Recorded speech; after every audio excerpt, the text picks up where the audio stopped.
Hey followers, finally got back inside the shed this evening, so I'm gonna finish off where I did a couple of episodes ago and take out the handbrake cable so that I can get the rear trailing arms out of the EG. So they're still sitting in the same places where they were when I dropped them in one of the earlier episodes. So what that involves really is pulling out the center console, and I'm just going to disconnect the handbrake cable from the adjuster there.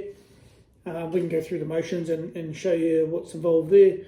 I might also remove the back seat and sort of preempt the fact that I'm going to have to do some wiring or change of loom and the likes for the fuel injected tank when I get to that stage. So not majors, but just things that need to be done.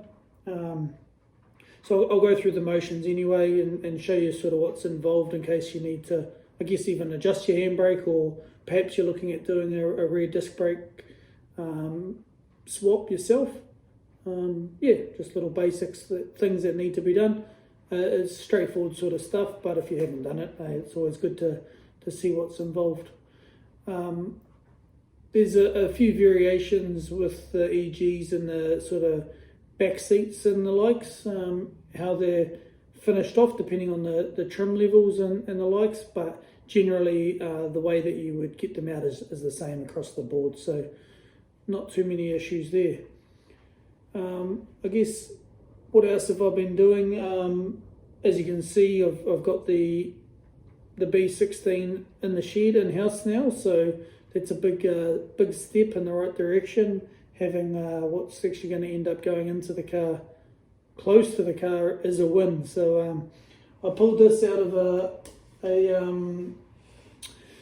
992 Del Sol SIR, so a JDM convertible little two-door thing. It had been hit in the front right-hand corner at an intersection, unfortunately, for the owner at the time. No one died or anything. They had done, it was fully stock, had done 142 Ks, I think, or 132 Ks, 1,000 Ks on it. So very low Ks for a B16, especially these days. Most Hondas around New Zealand anyway are getting up closer to the 200, if not beyond. So yeah, low K motor.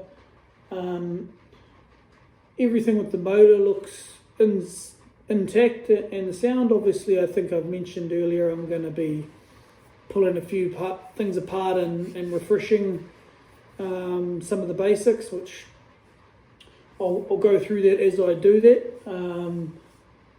But what did happen is, because it got the tap in the front corner, it pushed the radiator support into the gearbox casing and created a hole in the front of the gearbox casing. So the gearbox that comes in those Del Sols, on this particular one anyway, is what they call a Y21. It was optional, it was kind of 50-50 if they came with an LSD or not, depending if that's what you got from the factory. Unfortunately for me, that's not the case, so I didn't luck it with the LSD. But with the exception of it looking messy, everything, all the gears seem to shift fine. There doesn't appear to be any obvious issues at this stage. I'm obviously going to pull it apart and have a proper look inside the gearbox. I managed to get a new, I'll show you shortly, but the gearbox is on, for the B series, that they're split into kind of two main sections. So you got the larger sort of, I guess, Bauhausen where it bolts onto the block, and then the smaller outer casing, which unbolts from one another. Unfortunately for this situation, it's the smaller portion that's got the hole in it. So I did manage to find another S80 casing, which S80, the casing themselves the same, but there is a few variations with diffs and things and the like. So I'll just go through the motions of what's going to be involved there. I have read that it can be done and can be swapped, so we'll yeah, I guess I'll find out when I get onto that. But that is, yeah, that's going to be a bit of an undertaking. I want to get a few things sorted before I get to that stage, and then I'll kind of pull it apart and look at what I'm working with before I decide as to how far I progress with that. Obviously, logical to do seals and bearings and the likes.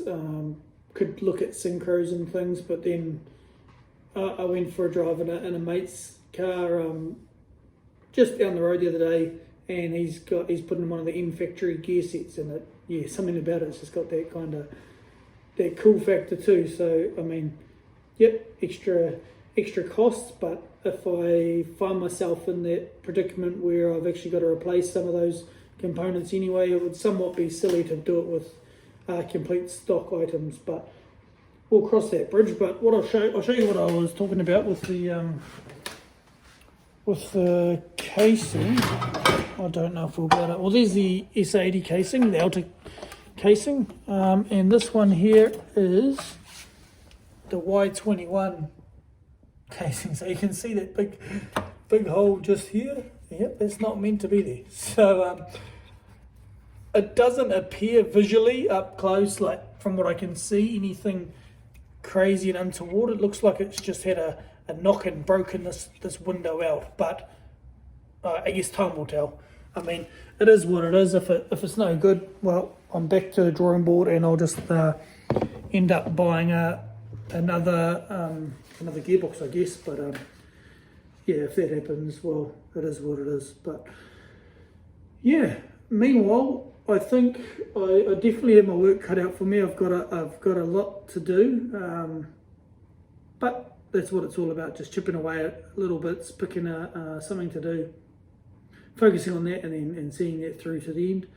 I did actually, funnily enough, I don't know what my chances are, but I noticed in the old drum brake rear when I dropped it out, I've actually got Nolithane bushes in the back there. They was just covered in muck, but they appear to be in actually good shape. Now, I don't know that I'm going to be able to successfully press those out, and I'll have to give them a proper check over just to make sure they're not torn or anything like that.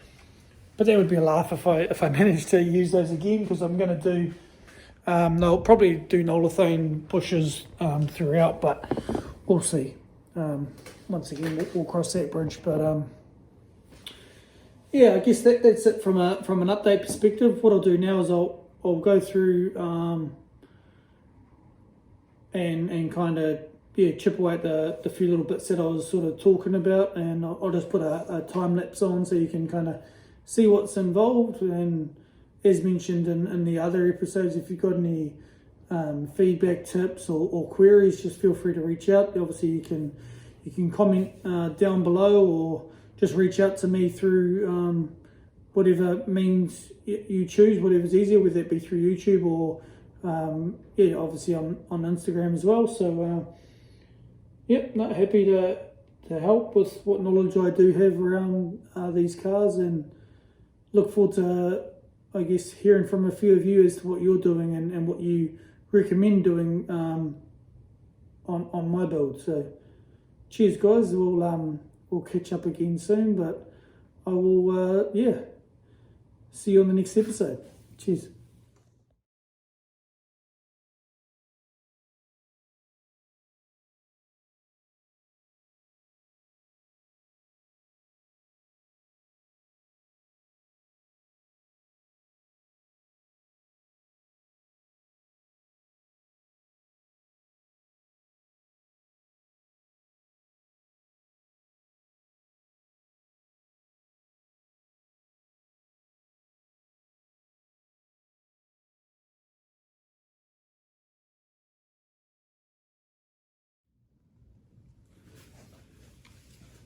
So what you can see here, guys, is obviously the original drum brake rear end, and behind it is the disc brake one. So the trailing arms themselves are very similar. There's no crazy obvious differences there. Same with the toe arms, camber arms. Obviously, well, this one doesn't have its shock anymore, but shock that goes into the lower control arms, they're all much in the muchness. Same stud pattern, so 4x100 as the early Hondas, so that's all the same. But obviously this shroud here's dust shroud is a giveaway. I think it looks about the size of the rear disc, so I'll take these wheel nuts off. But it's essentially the rear disc there, so I guess that's off memory, that was I think it's 239mm discs on the rear of these SIRs. And this drum, well, obviously you can just see it already in the video, that the size difference, but it's more importantly the braking quality of a disc. I mean, these ones are just solid, there's no venting or anything on the disc rears in the factory form. I know you can get aftermarket ones, drilled, slotted, you name it, everything's available these days. We'll see how we go. Even the reproduction, or the new discs are cheap enough, so we'll probably go through the motions there. Yeah, but it's I guess that's what makes Hondas nice and easy. Everything's pretty straightforward. It's just a direct swap over. You know, obviously the better model and the basic model, but they all bolt in. So I mean, anyone can do it. You just need a few basic tools, some patience, and yeah, a willingness to give it a go, and you know, just see what happens along the way. But as you can probably tell, oh, that one's not too bad actually. But it's starting to split through here, whereas obviously the Nolithane, and there's quite a difference in style, just the thickness of the bush. But Nolithane's got a good name about it. But and you know, 140,000 k's as I mentioned earlier. You know, bushes are definitely something that wear out. So I'll go through the motions here. I've got some Nolithane ones to replace in the camber arms. I had some hard race ones which I exchanged for some shifter linkages for a local mate of mine here. So helps him out and helps me out, because I didn't have any shifter linkages which are different actually.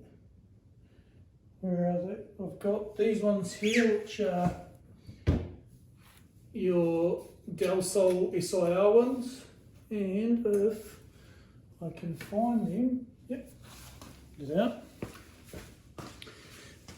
I've got some out of it might be an EK Civic, I believe, which it doesn't really matter. They're all interchangeable. So there's quite a difference here in the length, really. Like, it doesn't look like much there, but just the way the design of the Del Sol is just a little bit different. It's obviously got like a Targa roof in the back compared to Civics. They don't. So yeah, I've heard of people modifying them, cutting them and adjusting them. I wasn't really not that keen on that idea. So yeah, fortunately a mate had these shifter linkages. This one's just got a basic little short shifter in it. We'll see what that turns into down the track. I've got all the bits and pieces to sort of, I guess, bring them up to spec. So all the, you know, boots and bushes, and yeah, I've got those billet shifter bushes in that as well. So yeah, should come up nice and feel quite solid when I get to that stage. But I guess also, if you've got a Del Sol or in need of doing a manual conversion on a Del Sol perhaps, I've got some shifter linkages here spare, which are not compatible for other chassis, but you know, for someone they'll work well for somebody. So put those aside for now. But what I might do is just pull the existing shock and lower control arm off that trailing arm. I guess I need to really sort of start stripping that down and painting them. I mean, people do go through the motions of, you can buy gusset plates that go on the back side of the in here, the back side here, and you tack weld them in, and that's just in theory is going to make your trailing arm a lot more solid, which is probably, I guess, a nicety if you're really going to abuse it around the track or something, or maybe you're into you know, some harsh sort of autocross or rally type work, I don't know, but I haven't got that far yet, so we'll see how we get on. But in the meantime, when I can find my stuff, there we go, we'll get into, I'll just quickly take this shock off. What are we? Probably a 14, I would say, or yeah, it's a 13. We're lucky dip. 14.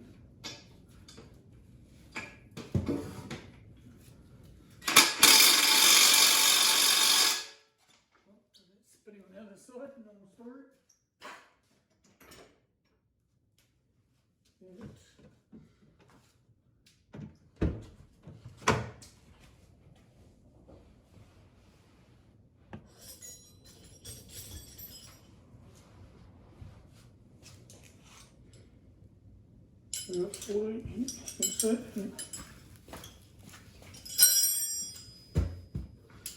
Too much stuff in here, really, but we'll get there. Oh no, it's bigger on that side, that's strange. See what I mean, maybe. There you go.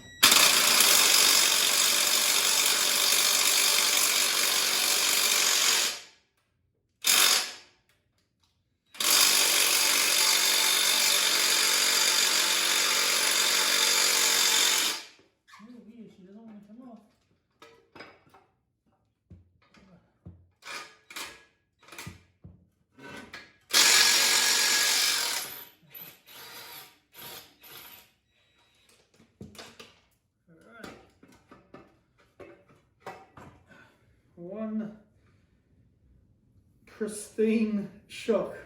So this Del Sol sat in the paddock for quite some time after it was crashed into, so it took, I guess, a wee while before someone like myself decided, yep, I want to do something with it. So I found it on, well, we've got a local website called Trade Me, which buys and sells, you know, you can list cars, parts, whatever you want to call it.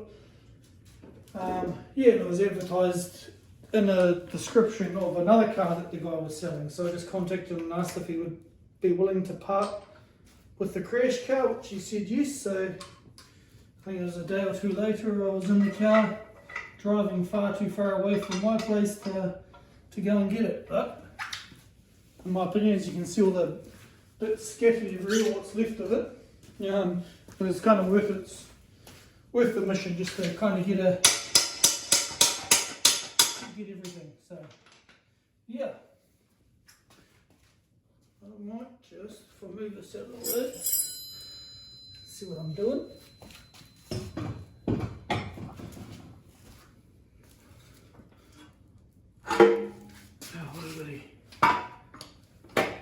So we might just undo that control, lower control arm as well, I think. Get it off the setup and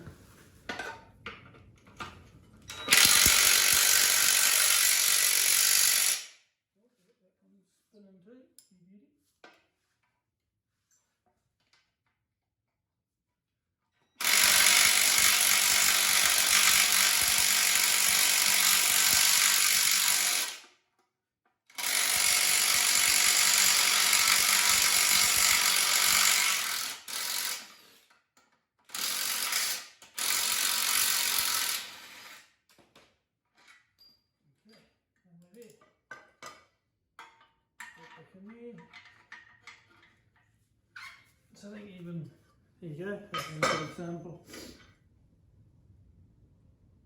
Exactly the same. Yep, nothing crazy different about these, so it would be silly of me to spend a lot of effort tidying up the rusty one when I'll just put on the factory ones that were much better nick. But yeah, I'll still go through the motions of cleaning them all up. I may actually just use the factory trailing arm as well, depending on how hard it is to actually swap over the hub and the likes. I haven't done it before, but it doesn't look crazy. So yeah, I don't know. I'll have a think about it. But let me know if you've done that. Would you bother, or would you just go through the motions of cleaning what's there? Anyhow, that's me. I'll pack a few bits and pieces up. But thanks for watching, guys. I'll keep you posted as I progress through the stages, so that hopefully it helps you out doing what you want to do with your build. Cheers, guys.